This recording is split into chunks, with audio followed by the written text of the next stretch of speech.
प्यारे बच्चों सत श्री अकाल। ਅੱਜ ਅਸੀਂ ਪਰਾਵਰਤਨ ਅਤੇ ਅਪਵਰਤਨ ਅਧਿਆਇ ਦੀ ਤੀਸਰੀ ਅਸਾਈਨਮੈਂਟ ਜਿਹੜੀ ਉਹ ਡਿਸਕਸ ਕਰਨ ਜਾ ਰਹੇ ਹਾਂ। ਠੀਕ ਹੈ, ਤਾਂ ਸਭ ਤੋਂ ਪਹਿਲਾਂ ਅੱਜ ਦੀ ਅਸਾਈਨਮੈਂਟ ਦੇ ਵਿੱਚ ਕੀ ਦਿੱਤਾ ਹੋਇਆ ਉਹਨਾਂ ਨੇ ਸਾਨੂੰ ਅਵਤਲ ਦਰਪਣ ਦੇ ਉਪਯੋਗ। ਹੁਣ ਅਵਤਲ ਦਰਪਣ ਕੀ ਸੀਗਾ ਸਾਡੇ ਕੋਲ ਕਿ ਜਿਸ ਦੀ ਜਿਹੜੀ ਪਰਾਵਰਤਕ ਸਤਹ ਹੈ ਉਹ ਕੇਂਦਰ ਦੇ ਵੱਲ ਨੂੰ ਆਪਾਂ ਲਈ ਸੀਗੀ। ਠੀਕ ਹੈ, ਗੋਲਾ ਅਰਧ ਗੋਲਾ ਜਿਹੜਾ ਜਦੋਂ ਲੈਣ ਤੋਂ ਬਾਅਦ ਜਿਹਦਾ ਜਿਹੜਾ ਕੇਂਦਰ ਹੈਗਾ ਉਹ ਗੋਲਾਕਾਰ ਦਰਪਣ ਦੇ ਕੇਂਦਰ ਵੱਲ ਨੂੰ ਜਿਹਦੀ ਪਰਾਵਰਤਕ ਸਤਹ ਆ ਰਹੀ ਸੀ ਉਸ ਨੂੰ ਅਸੀਂ ਅਵਤਲ ਦਰਪਣ ਮੰਨ ਕੇ ਚੱਲੇ ਸੀ। ਤੇ ਇਸ ਅਵਤਲ ਦਰਪਣ ਨੂੰ ਆਪਾਂ ਯੂਜ਼ ਕਿੱਥੇ ਕਿੱਥੇ ਕਰਦੇ ਹਾਂ? ਸਭ ਤੋਂ ਪਹਿਲਾਂ ਜਿੰਨੀਆਂ ਵੀ ਸਾਡੀਆਂ ਕਾਰ ਸਕੂਟਰਸ ਹੁੰਦੇ ਉਹਦੇ ਅੱਗੇ ਜਿਹੜੀ ਹੈਡਲਾਈਟ ਲੱਗੀ ਹੁੰਦੀ ਹੈ ਉਹਦੇ ਵਿੱਚ, ਜਿੰਨੀਆਂ ਸਾਡੇ ਕੋਲ ਟਾਰਚਾਂ ਹੈ, ਸਰਚ ਲਾਈਟਾਂ ਹੈ, ਉਹਦੇ ਵਿੱਚ ਸੂਜੀ ਭੱਠੀਆਂ, ਠੀਕ ਹੈ, ਉਹਦੇ ਵਿੱਚ ਯੂਜ਼ ਹੁੰਦਾ ਹੈ। ਫਿਰ ਕਦੀ ਵੀ ਆਪਾਂ ਕਿਸੇ ਬਾਰਬਰ ਦੀ ਸ਼ੌਪ 'ਤੇ, ਨਾਈ ਦੀ ਸ਼ੌਪ 'ਤੇ ਆਪਾਂ ਜਾਂਦੇ ਹਾਂ, ਬਾਲ ਕਟਾਉਣ ਜਾਂਦੇ ਹੈਗੇ, ਡਾਕਟਰ ਆਪਾਂ ਸ਼ੇਵ ਕਰਨ ਲਈ ਜਿਹੜਾ ਉਹ ਦਰਪਣ ਅੱਗੇ ਯੂਜ਼ ਕਰਦਾ ਹੈ, ਜਿਹੜਾ ਉਹਨੇ ਦਰਪਣ ਰੱਖਿਆ ਹੁੰਦਾ ਹੈਗਾ ਉਹ ਸਾਡੇ ਕੋਲ ਕਿਹੜਾ ਹੁੰਦਾ ਹੈ? ਅਵਤਲ ਦਰਪਣ। ਠੀਕ ਹੈ, ਅਤੇ ਡੈਂਟਿਸਟ ਦੇ ਕੋਲ ਅਸੀਂ ਜਾਂਦੇ ਹੈਗੇ ਸਾਰੇ ਜਣੇ, ਅਤੇ ਉੱਥੇ ਜਿਹੜਾ ਦਰਪਣ ਯੂਜ਼ ਕੀਤਾ ਜਾਂਦਾ ਉਹ ਵੀ ਕਿਹੜਾ ਹੁੰਦਾ ਹੈ? ਅਵਤਲ ਦਰਪਣ। ਠੀਕ ਹੈ, ਔਰ ਨੈਕਸਟ ਸਾਡੇ ਕੋਲ ਹੈਗੇ ਆ ਉੱਤਲ ਦਰਪਣ ਦੇ ਉਪਯੋਗ। ਠੀਕ ਹੈ, ਉੱਤਲ ਦਰਪਣ ਨੂੰ ਆਪਾਂ ਜਿੰਨਾ ਦੇਖੋ ਮੇਨ ਇਹਦਾ ਯੂਜ਼ ਕੀ ਹੈਗਾ? ਉੱਤਲ ਦਰਪਣ ਕੀ ਜਿੰਨੀਆਂ ਵੀ ਸਾਡੇ ਕੋਲ ਗੱਡੀਆਂ, ਕਾਰਾਂ, ਸਕੂਟਰ ਸਾਡੇ ਹੈਗੇ ਉਹਦੇ ਜਿਹੜੇ ਸਾਈਡਸ 'ਤੇ ਆਪਾਂ ਦਰਪਣ ਯੂਜ਼ ਕਰਦੇ ਹਾਂ ਉਹ ਉੱਤਲ ਦਰਪਣ ਹੁੰਦਾ। ਉੱਤਲ ਦਰਪਣ ਅਸੀਂ ਕੀ ਲਿਆ ਸੀ? ਜਿਸ ਦੀ ਪਰਾਵਰਤਕ ਸਤਹ ਕੇਂਦਰ ਤੋਂ ਪਰਾਂ ਵੱਲ ਹੁੰਦੀ ਹੈ। ਠੀਕ ਹੈ, ਉਹਨੂੰ ਅਸੀਂ ਉੱਤਲ ਦਰਪਣ ਲਿਆ ਸੀ। ਸੋ ਉੱਤਲ ਦਰਪਣ ਜਿੰਨੀਆਂ ਗੱਡੀਆਂ, ਕਾਰ, ਸਕੂਟਰ ਹੈ ਜਿਹੜਾ ਸਾਈਡ 'ਤੇ ਦਰਪਣ ਉਹਦੇ ਲੱਗਾ ਹੁੰਦਾ ਉਹਨੂੰ ਅਸੀਂ ਕੀ ਕਹਿੰਦੇ ਹਾਂ? ਉੱਤਲ ਦਰਪਣ। ਅਤੇ ਹੋਰ ਇੱਕ ਇਹਦਾ ਯੂਜ਼ ਕੀ ਹੈਗਾ ਕਿ ਕਿੱਥੇ ਯੂਜ਼ ਹੁੰਦਾ ਹੈ? ਚੌਕਸੀ ਦਰਪਣ ਦੇ ਰੂਪ ਦੇ ਵਿੱਚ। ਠੀਕ ਹੈ, ਸਟਰੀਟ ਲਾਈਟਾਂ ਦੇ ਵਿੱਚ, ਜਿਹੜੀਆਂ ਗਲੀਆਂ ਦੇ ਵਿੱਚ ਲਾਈਟਸ ਲੱਗੀਆਂ ਹੁੰਦੀਆਂ ਉਹਨਾਂ ਦੇ ਵਿੱਚ ਯੂਜ਼ ਹੁੰਦੇ। ਸੋ ਇਹ ਕੁਐਸਚਨ ਬਹੁਤ ਇੰਪੋਰਟੈਂਟ ਹੈਗਾ। ਅਵਤਲ ਦਰਪਣ ਦੇ ਐਜ਼ ਇਟ ਇਜ਼ ਕੁਐਸਚਨ ਆ ਜਾਂਦਾ। ਅਵਤਲ ਦਰਪਣ ਦੇ ਉਪਯੋਗ ਦੱਸੋ ਅਤੇ ਉੱਤਲ ਦਰਪਣ ਦੇ ਉਪਯੋਗ, ਇਹ ਜਿੰਨੇ ਦਿੱਤੇ ਹੋਏ ਤੁਸੀਂ ਇਹਨੂੰ ਯਾਦ ਕਰਨਾ। ਅਵਤਲ ਦਰਪਣ ਦਾ ਮੇਨ ਹੈਗਾ ਹੈਡਲਾਈਟਾਂ ਦੇ ਵਿੱਚ, ਠੀਕ ਹੈ, ਗੱਡੀਆਂ ਦੀਆਂ, ਕਿ ਇੱਕ ਜਗ੍ਹਾ 'ਤੇ ਫੋਕਸ ਜਿਹੜਾ ਹੈਗਾ ਬਹੁਤ ਸਟਰੋਂਗ ਬਣਦਾ ਹੈਗਾ। ਠੀਕ ਹੈ, ਅਤੇ ਸੂਜੀ ਭੱਠੀਆਂ ਦੇ ਵਿੱਚ, ਸ਼ੇਵਿੰਗ ਮਿਰਰ ਦੇ ਵਿੱਚ, ਕਿਉਂਕਿ ਦੇਖੋ ਸ਼ੇਵਿੰਗ ਕਰਨਾ ਤਾਂ ਸਾਨੂੰ ਉਹ ਚੀਜ਼ ਜਿਹੜੀ ਆ ਵੱਡੀ ਨਜ਼ਰ ਆਏ, ਅਤੇ ਬਾਸੀ 'ਤੇ ਸਿੱਧੀ ਨਜ਼ਰ ਆਉਂਦੀ ਹੈ ਅਤੇ ਵੱਡੀ ਨਜ਼ਰ ਆਉਂਦੀ ਹੈਗੀ ਇਹਦੇ ਵਿੱਚ, ਅਤੇ ਦੰਦਾਂ ਦੇ ਡਾਕਟਰ ਦੁਆਰਾ, ਠੀਕ ਹੈ, ਇਹਦੇ ਯੂਜ਼ ਹੁੰਦੇ ਆ। ਅਤੇ ਉੱਤਲ ਦਰਪਣ ਕਿੱਥੇ ਯੂਜ਼ ਹੁੰਦਾ ਬੱਚੇ? ਸਾਡੇ ਕੋਲ ਜਿੰਨੀਆਂ ਸਾਡੇ ਕੋਲ ਗੱਡੀਆਂ ਹੈਗੀਆਂ ਉਹਨਾਂ ਦੇ ਜਿਹੜਾ ਸਾਈਡ ਮਿਰਰਸ ਲੱਗੇ ਹੁੰਦੇ ਆ, ਦਰਪਣ ਲੱਗੇ ਹੁੰਦੇ ਆ, ਸਾਨੂੰ ਦੇਖੋ ਟਰੱਕ ਇੰਨਾ ਵੱਡਾ ਹੁੰਦਾ ਉਹਦੇ ਵਿੱਚ ਸਾਨੂੰ ਨਜ਼ਰ ਆਉਂਦਾ ਕਿੰਨਾ ਛੋਟਾ। ਠੀਕ ਹੈ, ਅਤੇ ਇਹ ਉਹਦਾ ਮੇਨ ਯੂਜ਼ ਹੈਗਾ ਉੱਤਲ ਦਰਪਣ ਦਾ। ਫਿਰ ਸਟਰੀਟ ਲਾਈਟਸ ਦੇ ਵਿੱਚ, ਗਲੀਆਂ ਦੇ ਵਿੱਚ ਲਾਈਟਸ ਜਿਹੜੀਆਂ ਲੱਗੀਆਂ ਹੋਈਆਂ, ਚੌਕਸੀ ਦਰਪਣ ਦੇ ਰੂਪ ਦੇ ਵਿੱਚ ਸਰਚ ਲਾਈਟ, ਠੀਕ ਹੈ, ਜਿਹੜਾ ਆਪਾਂ ਯੂਜ਼ ਕਰਦੇ ਹਾਂ ਉੱਥੇ ਇਹਨੂੰ ਯੂਜ਼ ਕੀਤਾ ਜਾਂਦਾ। ਸੋ ਉਸ ਤੋਂ ਬਾਅਦ ਨੈਕਸਟ ਜਿਹੜਾ ਟੌਪਿਕ ਹੈ ਉਹ ਹੈਗਾ ਸਾਡੇ ਕੋਲ ਗੋਲਾਕਾਰ ਦਰਪਣ ਦੁਆਰਾ ਪਰਾਵਰਤਨ ਲਈ ਜਿਹੜੀਆਂ ਮੇਨ ਚਿੰਨ੍ਹ ਪਰੰਪਰਾਵਾਂ ਕੀ ਹੈ। ਦੇਖੋ ਇਹ ਕਾਰਟੇਸਨ ਕਨਵੈਨਸ਼ਨਾਂ ਕਿਹਾ ਜਾਂਦਾ ਇਹਨਾਂ ਨੂੰ। ਇਹ ਦਰਪਣ ਦੇ ਧਰੁਵ ਨੂੰ ਜਿਹੜਾ ਹੈਗਾ, ਦੇਖੋ ਤੁਸੀਂ ਆਪਾਂ ਉਸ ਦਿਨ ਡਾਇਗਰਾਮ ਕੀਤਾ ਸੀਗਾ ਕਿ ਕੋਈ ਵੀ ਦਰਪਣ ਹੋਵੇਗਾ, ਠੀਕ ਹੈ, ਉਹਦੇ ਆਪਾਂ ਪੀ ਲੈ ਕੇ ਚੱਲੇ ਸੀਗੇ, ਧਰੁਵ ਜਿਹੜਾ ਸੀਗਾ ਉਹਨੂੰ ਆਪਾਂ ਲੈ ਕੇ ਮੇਨ ਸੈਂਟਰ ਚੱਲਣਾ। ਠੀਕ ਹੈ, ਅਤੇ ਜਦੋਂ ਅਸੀਂ ਧਰੁਵ ਨੂੰ ਲੈ ਕੇ ਚੱਲਣਾ ਹੈ ਤਾਂ ਦੇਖੋ ਆਹ ਡਾਇਗਰਾਮ ਵੀ ਇਹਦੇ ਵਿੱਚ ਦਿੱਤੀ ਹੋਈ ਹੈ, ਤੁਸੀਂ ਆਪਣੀ ਬੁੱਕ ਨੂੰ ਵੀ ਰੈਫਰ ਕਰ ਸਕਦੇ ਹੋ। ਅਤੇ ਉਹਦੇ ਵਿੱਚ ਉਹਨਾਂ ਨੇ ਕੀ ਕਿਹਾ ਸੀਗਾ ਕਿ ਜਿਹੜਾ ਤਾਂ ਦਰਪਣ ਦੇ ਦੇਖੋ ਪੀ ਆਪਾਂ ਲਿਆ, ਜਿਹੜੀ ਕਿਰਨ ਤਾਂ ਮੁੱਖ ਧੁਰੇ ਦੇ ਸਮਾਨਾਂਤਰ ਆ ਰਹੀ ਹੈ। ਠੀਕ ਹੈ, ਹਮੇਸ਼ਾ ਵਸਤੂ ਜਿਹੜੀ ਹੈਗੀ ਆ ਉਹ ਖੱਬੇ ਪਾਸੇ ਹੀ ਰੱਖਣੀ ਹੈ ਦਰਪਣ ਦੇ। ਦੇਖੋ ਆਹ ਅਵਤਲ ਦਰਪਣ ਹੋ ਗਿਆ, ਇੱਥੇ ਤਾਂ ਬੱਚੇ ਕਹਿ ਦਿੰਦੇ ਜੀ ਇੱਥੇ ਰੱਖ ਦਿੱਤੀ। ਅਵਤਲ ਦਰਪਣ ਤਾਂ ਬੱਚੇ ਆਪਾਂ ਇਸ ਤਰ੍ਹਾਂ ਵੀ ਬਣਾ ਸਕਦੇ ਹਾਂ ਨਾ, ਲਾਈਟ ਤਾਂ ਇੱਧਰੋਂ ਵੀ ਪੈ ਸਕਦੀ ਹੈ, ਬਟ ਜਦੋਂ ਆਪਾਂ ਡਾਇਗਰਾਮ ਲੈਣੀ ਆਪਾਂ ਆਹ ਨਹੀਂ ਲੈ ਕੇ ਚੱਲਦੇ, ਆਪਾਂ ਇਸ ਡਾਇਗਰਾਮ ਨੂੰ ਹਮੇਸ਼ਾ ਲਿਆ ਜਾਂਦਾ ਕਿਉਂਕਿ ਇੱਥੇ ਵਸਤੂ ਰੱਖੀ ਜਾ ਸਕੇ।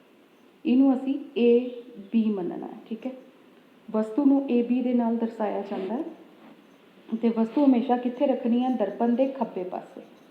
ਜੇ ਆਪਾਂ ਉੱਤਲ ਦਰਪਣ ਲੈ ਲਈਏ, ਠੀਕ ਹੈ, ਇਸੇ ਕਰਕੇ ਉੱਤਲ ਦਰਪਣ ਆ ਵੀ ਹੋਣਾ ਅਤੇ ਉੱਤਲ ਦਰਪਣ ਤਾਂ ਆ ਵੀ ਹੈ, ਬਟ ਡਾਇਗਰਾਮ ਹਮੇਸ਼ਾ ਆਪਾਂ ਆਹ ਵਾਲੀ ਲੈ ਕੇ ਚੱਲਦੇ ਕਿਉਂਕਿ ਇਸ ਦੇ ਵਿੱਚ ਆਪਾਂ ਜਿਹੜਾ ਖੱਬੇ ਪਾਸੇ ਅਸੀਂ ਵਸਤੂ ਨੂੰ ਦਿਖਾ ਸਕਦੇ ਹਾਂ, ਇਹਦੇ ਵਿੱਚ ਵਸਤੂ ਸੱਜੇ ਪਾਸੇ ਚਲੀ ਜਾਂਦੀ ਹੈ ਦੂਜੀ ਡਾਇਗਰਾਮ ਦੇ ਵਿੱਚ। ਠੀਕ ਹੈ, ਸੋ ਇਹਨਾਂ ਗੱਲਾਂ ਦਾ ਖਾਸ ਖਿਆਲ ਰੱਖਣਾ ਹੈ ਕਿ ਜਿਹੜੀ ਵਸਤੂ ਹੈ ਉਹ ਹਮੇਸ਼ਾ ਆਪਾਂ ਕਿਹੜੇ ਪਾਸੇ ਲੈ ਕੇ ਚੱਲਣੀ ਹੈ? ਖੱਬੇ ਪਾਸੇ ਲੈ ਕੇ ਚੱਲਣੀ ਹੈ, ਤਾਂ ਜਿਹੜਾ ਸਾਡਾ ਰਿਜ਼ਲਟ ਹੈਗਾ ਉਹ ਸਹੀ ਆਏਗਾ। ਸੋ ਪਹਿਲੀ ਕਾਰਟੇਸਨ ਕਨਵੈਨਸ਼ਨ ਕੀ ਹੈਗੀ ਕਿ ਵਸਤੂ ਜਿਹੜੀ ਹੈਗੀ ਹੈ ਉਹ ਹਮੇਸ਼ਾ ਖੱਬੇ ਪਾਸੇ ਲੈ ਕੇ ਚੱਲਣੀ ਹੈ।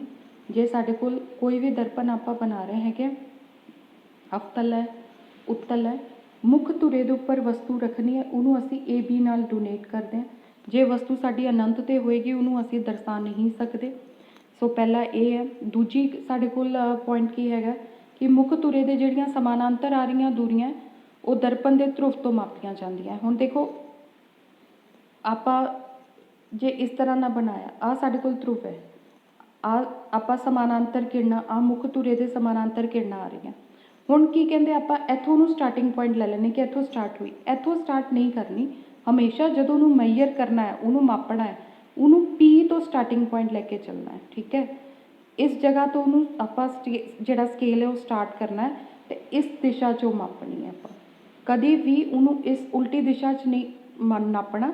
ਸਟਾਰਟਿੰਗ ਬਿੰਦੂ ਹਮੇਸ਼ਾ ਕਿਹਨੂੰ ਆਪਾਂ ਲੈਣਾ ਹੈਗਾ, ਪੀ ਨੂੰ ਲੈ ਕੇ ਚੱਲਣਾ ਹੈ। ਜੋ ਵੀ ਕੰਮ ਕਰਨਾ ਹੈ ਉਹ ਹਮੇਸ਼ਾ ਪੀ ਤੋਂ ਕਰਨਾ ਹੈ। ਠੀਕ ਹੈ। ਸੋ ਨੈਕਸਟ ਸਾਡੇ ਕੋਲ ਕੀ ਹੈ ਕਿ ਮੂਲ ਬਿੰਦੂ ਦੇ ਸੱਜੇ ਪਾਸੇ ਮਾਪੀਆਂ ਗਈਆਂ ਦੂਰੀਆਂ ਧਨਾਤਮਕ ਅਤੇ ਖੱਬੇ ਪਾਸੇ ਜਿਹੜੀਆਂ ਮਾਪੀਆਂ ਜਾਂਦੀਆਂ ਉਹ ਰਿਣਾਤਮਕ ਲੈਣੀਆਂ। ਹੁਣ ਇਹਦਾ ਮਤਲਬ ਕੀ ਹੈ? ਹੁਣ ਦੇਖੋ ਜੇ ਆਪਾਂ ਅਵਤਲ ਦਰਪਣ ਡਰਾਅ ਕਰਦੇ ਹਾਂ, ਹੁਣ ਅਵਤਲ ਦਰਪਣ ਦੇ ਆਪਾਂ ਇੱਥੇ ਵਸਤੂ ਰੱਖੀ ਏ ਬੀ। ਹੁਣ ਆਹ ਦੂਰੀ ਸਾਡੇ ਕੋਲ ਇਹਦੇ ਸਮਾਨਾਂਤਰ ਇੱਕ ਕਿਰਨ ਆ ਰਹੀ ਹੈ। ਹੁਣ ਮਾਪਣਾ ਇਹਨੂੰ ਕਿਸ ਤਰ੍ਹਾਂ ਨਾਲ ਹੈ? ਮਾਪਣ ਨੂੰ ਆਪਾਂ ਕਿੱਧਰ ਨੂੰ ਜਾ ਰਹੇ ਹਾਂ? ਖੱਬੇ ਪਾਸੇ ਵੱਲ ਨੂੰ ਜਾ ਰਹੇ ਹਾਂ। ਇਹ ਅਸੀਂ ਉਲਟ ਦਿਸ਼ਾ ਵਿੱਚ ਜਾ ਰਹੇ। ਆਹ ਪਾਤੀ ਕਿਰਨ ਦੀ ਦਿਸ਼ਾ ਕਿੱਧਰ ਨੂੰ? ਖੱਬੇ ਤੋਂ ਸੱਜੇ। ਅਤੇ ਮਾਪ ਕਿੱਧਰ ਨੂੰ ਰਹੇ? ਸੱਜੇ ਤੋਂ ਖੱਬੇ। ਸੋ ਇਹ ਜਿਹੜੀ ਦੂਰੀ ਹੋਏਗੀ ਉਹ ਕਿਹ 'ਚ ਲੈ ਕੇ ਚੱਲਾਂਗੇ? ਸਾਨੂੰ ਮਾਈਨਸ 'ਚ। ਅਤੇ ਜੇ ਇਹ ਦੂਰੀ ਆਪਾਂ ਇਸ ਦਿਸ਼ਾ ਵੱਲ ਨੂੰ ਮਾਪ ਰਹੇ ਹਾਂ ਤਾਂ ਇਹ ਕਿਸ ਦਿਸ਼ਾ 'ਚ ਹੋਏਗੀ? ਪਲੱਸ ਦੇ ਵਿੱਚ। ਠੀਕ ਹੈ। ਜੇ ਤਾਂ ਪਾਤੀ ਕਿਰਨ ਦੀ ਦਿਸ਼ਾ ਦੇ ਵਿੱਚ ਹੀ ਹੈ ਉਹ ਦੂਰੀ, ਦੇਖੋ ਪਾਤੀ ਕਿਰਨ ਇਸ ਤਰ੍ਹਾਂ ਨਾਲ ਜਾ ਰਹੀ ਹੈ ਜਿਹੜੀ ਦਰਪਣ ਦੇ ਉੱਪਰ ਆ ਕੇ ਪੈ ਰਹੀ। ਜੇ ਤਾਂ ਉਸੇ ਦਿਸ਼ਾ ਵਿੱਚ ਆਪਾਂ ਲੈ ਰਹੇ ਹਾਂ, ਪਾਤੀ ਕਿਰਨ ਦੀ ਦਿਸ਼ਾ ਦੇ ਵਿੱਚ ਲੈ ਕੇ ਚੱਲ ਰਹੇ ਹਾਂ ਕਿਸੇ ਵੀ ਆਪਾਂ ਦੂਰੀ ਨੂੰ, ਤਾਂ ਉਹਨੂੰ ਅਸੀਂ ਪਲੱਸ 'ਚ ਲੈਣਾ ਹੈ। ਜੇ ਅਸੀਂ ਉਲਟ ਦਿਸ਼ਾ ਦੇ ਵਿੱਚ ਉਹਨੂੰ ਲੈ ਕੇ ਚੱਲ ਰਹੇ ਹਾਂ ਤਾਂ ਉਹਨੂੰ ਅਸੀਂ ਕਿਹ 'ਚ ਲੈਣਾ ਹੈਗਾ? ਮਾਈਨਸ ਦੇ ਵਿੱਚ ਲੈਣਾ ਹੈਗਾ। ਠੀਕ ਹੈ। ਅਤੇ ਇਸ ਗੱਲ ਨੂੰ ਯਾਦ ਰੱਖਣਾ ਹੈ। ਅਤੇ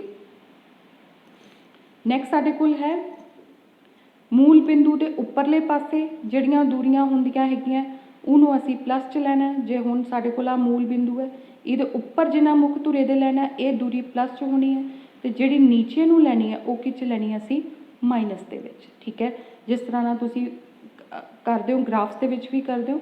ਠੀਕ ਹੈ। ਆਹ ਉੱਪਰ ਜਿਹੜੀ ਰਹਿ ਰਹੀ ਹੈ ਜਿੰਨੀ ਵੀ, ਇਹਨੂੰ ਅਸੀਂ ਪਲੱਸ ਦੇ ਵਿੱਚ ਲੈਣਾ ਅਤੇ ਜਿਸਲੇ ਨੀਚੇ ਨੂੰ ਆਪਾਂ ਲੈਣਾ ਤਾਂ ਇਹਨੂੰ ਕਿਹ 'ਚ ਲੈਣਾ ਹੈਗਾ? ਮਾਈਨਸ 'ਚ। ਅਤੇ ਜੇ ਤਾਂ ਸਾਡੀ ਦੂਰੀ ਇਸ ਦਿਸ਼ਾ ਵੱਲ ਨੂੰ ਆਪਾਂ ਮਾਪ ਰਹੇ ਹੈਗੇ ਹਾਂ, ਜੇ ਤਾਂ ਅਸੀਂ ਇਸ ਦਿਸ਼ਾ ਵੱਲ ਨੂੰ ਆਹ ਪਾਤੀ ਕਿਰਨ ਦੀ ਦਿਸ਼ਾ, ਇਸੇ ਦਿਸ਼ਾ 'ਚ ਸਾਡੀ ਕੋਈ ਦੂਰੀ ਹੋਊਗੀ ਮਾਪਣ ਨੂੰ, ਉਹਨੂੰ ਪਲੱਸ 'ਚ ਲੈਣੀ ਹੈ। ਅਤੇ ਜੇ ਅਸੀਂ ਉਹਨੂੰ ਉਲਟ ਦਿਸ਼ਾ ਵੱਲ ਮਾਪ ਰਹੇ ਹੈਗੇ ਆ ਤਾਂ ਉਹਨੂੰ ਕਿਹ 'ਚ ਲੈਣਾ ਅਸੀਂ? ਮਾਈਨਸ ਦੇ ਵਿੱਚ। ਇਹ ਕਨਵੈਨਸ਼ਨਸ ਹੈਗੀਆਂ, ਰੂਲਸ ਹੈਗੇ ਜਿਹਨੂੰ ਆਪਾਂ ਐਜ਼ ਇਟ ਇਜ਼ ਯਾਦ ਰੱਖਣਾ ਹੈਗਾ। ਠੀਕ ਹੈ। ਅਤੇ ਅਗਲਾ ਇਹੀ ਹੈ ਮੁੱਖ ਧੁਰੇ ਦੇ ਉੱਪਰਲੇ ਪਾਸੇ ਦੂਰੀਆਂ। ਠੀਕ ਹੈ। ਸੋ ਪਹਿਲਾਂ ਕੀ ਸੀਗਾ ਕਿ ਵਸਤੂ ਹਮੇਸ਼ਾ ਆਪਾਂ ਕਿਹੜੇ ਪਾਸੇ ਰੱਖਣੀ ਹੈਗੀ ਹੈ? ਖੱਬੇ ਪਾਸੇ ਰੱਖਣੀ ਹੈਗੀ ਹੈ। ਠੀਕ ਹੈ। ਦੂਜਾ ਸੀਗਾ ਕਿ ਮੁੱਖ ਧੁਰੇ ਦੇ ਸਮਾਨਾਂਤਰ ਜਿਹੜੀਆਂ ਦੂਰੀਆਂ ਹੈਗੀਆਂ ਧਰੁਵ ਤੋਂ ਹੀ ਮਾਪੀਆਂ ਜਾਣੀਆਂ। ਸੱਜੇ ਪਾਸੇ ਵਾਲੀਆਂ ਦੂਰੀਆਂ ਧਨ ਦੇ ਵਿੱਚ ਅਤੇ ਖੱਬੇ ਪਾਸੇ ਵਾਲੀਆਂ ਦੂਰੀਆਂ ਕਿਹ 'ਚ ਲੈਣੀਆਂ ਹੈਗੀਆਂ? ਮਾਈਨਸ ਦੇ ਵਿੱਚ। ਮੁੱਖ ਧੁਰੇ ਦੇ ਉੱਪਰ ਵਾਲੀਆਂ ਦੂਰੀਆਂ ਧਨਾਤਮਕ ਹੋਣੀਆਂ ਅਤੇ ਨੀਚੇ ਵਾਲੀਆਂ ਦੂਰੀਆਂ ਕਿਹ 'ਚ ਲਈਆਂ ਜਾਣੀਆਂ? ਰਿਣਾਤਮਕ ਹੋਣੀਆਂ। ਨੈਕਸਟ ਸਾਡੇ ਕੋਲ ਬੱਚੇ ਫਾਰਮੂਲੇਜ਼ ਹੈਗੇ ਆ। ਇੱਕ ਹੈਗਾ ਦਰਪਣ ਸੂਤਰ ਅਤੇ ਦੂਜਾ ਹੈਗਾ, ਠੀਕ ਹੈ, ਦਰਪਣ ਸੂਤਰ ਦੇ ਵਿੱਚ ਕੀ ਕਹਿ ਰਿਹਾ? 1/v plus 1/u is equal to 1/f। ਸਾਡੇ ਕੋਲ ਇਸ ਫਾਰਮੂਲੇ ਦੀ ਡੈਰੀਵੇਸ਼ਨ ਨਹੀਂ ਹੈ। ਠੀਕ ਹੈ, ਕਿ ਕਿਸ ਤਰ੍ਹਾਂ ਨਾਲ ਇਹ ਫਾਰਮੂਲਾ ਆਇਆ ਜਾਂ ਕਿ ਕਿੱਦਾਂ ਇਹ ਬਣਿਆ, ਸਿਰਫ ਆਪਾਂ ਐਜ਼ ਇਟ ਇਜ਼ ਇਸ ਫਾਰਮੂਲੇ ਨੂੰ ਯਾਦ ਰੱਖਣਾ ਇਸ ਸਾਲ। ਹੁਣ ਇਹਦੇ ਵਿੱਚ v ਕੀ ਹੈਗੀ ਹੈ? v ਹੈਗੀ ਹੈ ਦਰਪਣ ਤੋਂ ਪ੍ਰਤੀਬਿੰਬ ਦੀ ਦੂਰੀ। ਜੇ ਆਪਾਂ ਕੋਈ ਵੀ ਗੋਲਾਕਾਰ ਦਰਪਣ, ਅਵਤਲ ਦਰਪਣ ਲੈਂਦੇ ਹਾਂ ਜਾਂ ਉੱਤਲ ਦਰਪਣ, ਜੇ ਕਿਤੇ ਵੀ ਜਿੱਥੇ ਵੀ ਸਾਡਾ ਪ੍ਰਤੀਬਿੰਬ ਬਣ ਰਿਹਾ ਹੈ, P ਤੋਂ ਨਾਪਣੀ ਹੈ। ਜਿੰਨੀ ਦੂਰੀ P ਤੋਂ ਲੈ ਕੇ ਉਸ ਜਗ੍ਹਾ ਦੀ ਹੋਏਗੀ ਉਹਨੂੰ ਅਸੀਂ ਕੀ ਕਹਿਣਾ ਹੈ? v। ਜੇ ਆਪਾਂ ਵਸਤੂ ਇੱਥੇ ਰੱਖੀ ਹੈਗੀ ਹੈ, P ਤੋਂ ਲੈ ਕੇ ਜਿੰਨੀ ਵਸਤੂ ਦੇ ਵਿਚਕਾਰ ਦੂਰੀ ਹੋਊਗੀ ਉਹਨੂੰ ਅਸੀਂ ਕੀ ਲੈਣਾ ਹੈ? u ਲੈਣਾ ਹੈਗਾ। ਸੋ v, u ਅਤੇ f ਤੱਕ ਪਹਿਲੇ ਹੀ ਕਰ ਚੁੱਕੇ। ਪਹਿਲੀ ਅਸਾਈਨਮੈਂਟਸ ਦੇ ਵਿੱਚ ਕੀਤਾ ਸੀ ਕਿ ਛੋਟੀ f ਕੀ ਹੈਗੀ ਹੈ? ਫੋਕਸ ਦੂਰੀ। ਸੋ v, u ਅਤੇ f। v ਕੀ ਹੈਗੀ? ਪ੍ਰਤੀਬਿੰਬ ਦੀ ਦੂਰੀ। u ਹੈਗੀ ਵਸਤੂ ਦੀ ਦੂਰੀ ਅਤੇ f ਹੈਗੀ ਆ ਫੋਕਸ ਦੂਰੀ। ਠੀਕ ਹੈ। ਅਤੇ ਨੈਕਸਟ ਜਿਹੜੀ ਸਾਡੇ ਕੋਲ ਪਰਿਭਾਸ਼ਾ ਹੈਗੀ ਹੈ, ਜਿਹੜਾ ਫਾਰਮੂਲਾ ਸਾਨੂੰ ਦਿੱਤਾ ਹੋਇਆ ਹੈਗਾ, ਉਹ ਹੈ ਵਡ ਦਰਸ਼ਨ ਦਾ। ਹੁਣ ਵਡ ਦਰਸ਼ਨ ਕੀ ਹੈ? h'/h। ਜੇ ਮੰਨ ਲਓ ਹੁਣ ਸਾਡੇ ਕੋਲ ਕੋਈ ਵਸਤੂ ਹੈਗੀ ਹੈ, ਉਹਦਾ ਸਾਈਜ਼ ਇੰਨਾ ਸੀਗਾ, ठीक है। प्रतिबिंब उसका जे साडे कोल बन रहा हैगा इस तरह नाल बन रहा है, तो हुण प्रतिबिंब वड्डा बनिया, या हो सकता है कि वस्तु का साइज़ पहला साडे कोल 1 मिनट, मान लो कोई वस्तु रखी हुई सीगी, ठीक है, उसका साइज़ वड्डा बन गया। हो सकता है वही वस्तु सानू आपां किसी होर स्थिति ते रख जाइए तो छोटा भी बन जाए पहले नालों। सो वड्डा बन रहा चीज़ सानू दिख रही है कि छोटी दिख रही है वस्तु नालों, उन्होंने असीं की कहने आ वड दर्शन। की कहने हैगे आ वड दर्शन। सो ये साडे कोल एक रेशो, साडे कोल एक अनुपात आ जाता हैगा, ठीक है। प्रतिबिंब की ऊंचाई बटा वस्तु की ऊंचाई, इनू एज इट इज़ असीं करना है। नैक्सट जिहड़े अज के क्वेश्चन सानू आए हुए हैगे, नाई वाल कट्टण समय किसी व्यक्ति का सीधा ते वड्डा प्रतिबिंब वेखना चाहता है, अपनी दुकान किस तरह का दर्पण इस्तेमाल करेगा। मैं हुणे दस्सिया सब तो इंपॉर्टेंट यूज़ है कि नाई किहड़े दर्पण का इस्तेमाल करता है, वो हुंदा साडे कोल अवतल।